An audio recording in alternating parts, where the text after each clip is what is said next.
সোনামুখী ব্লকের বিস্তীর্ণ এলাকায় ভয়াবহ বন্যা পরিস্থিতি। রাস্তা ভেঙে যাওয়ায় সমিতিমানা গ্রামের সাধারণ মানুষরা রিলিফ সেন্টারে যেতে পারলেন না। এই মুহূর্তে রান্নাবান্না, খাওয়া দাওয়া সবটাই বন্ধ। চরম আতঙ্কে সাধারণ মানুষ।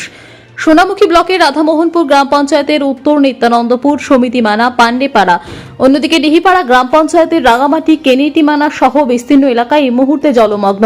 একেবারে ভয়াবহ বন্যা পরিস্থিতি তৈরি হয়েছে। সমিতিমানা গ্রামে অনিল সরকার নামে এক ব্যক্তির পাকা বাড়ি ভেঙে গিয়েছে। পাশাপাশি রাস্তা ভেঙে যাওয়াতে সমিতিমানা গ্রামের কয়েকশো পরিবার রিলিফ সেন্টারে যেতে পারলেন না। রাস্তায় রান্না করছেন কেন? বাড়িতে জল উঠে গেছে, রান্নাঘরে জল উঠে গেছে। হ্যাঁ, কি করব, কালকের থেকে ছেলে মেয়ে নিয়ে না খেয়ে রয়েছি, দিয়ে সকালবেলাতে কি করব, ইট মিট দিয়ে কোনো রকম সিদ্ধ পোড়া রান্না করে ছেলে মেয়েদের তো দিতে হবে।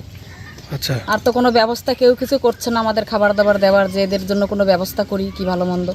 তা কি করব, কতক্ষণ থাকা যায় না খেয়ে? বাড়িতে কতটা জল রয়েছে এখন?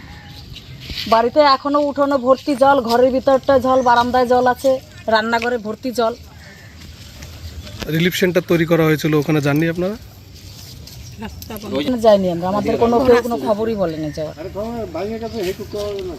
তারপরে রাস্তা ভেঙে গেছে, এখান থেকে আমরা পারাপার কিভাবে হব? আচ্ছা, কি নাম আপনার? আমার নাম মালতী মণ্ডল।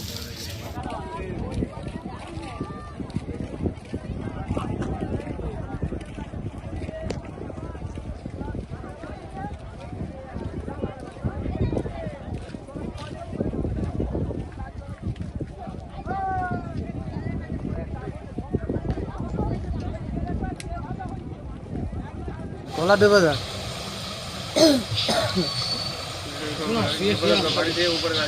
এগুলো খাওয়া যেতে পারলে কিছু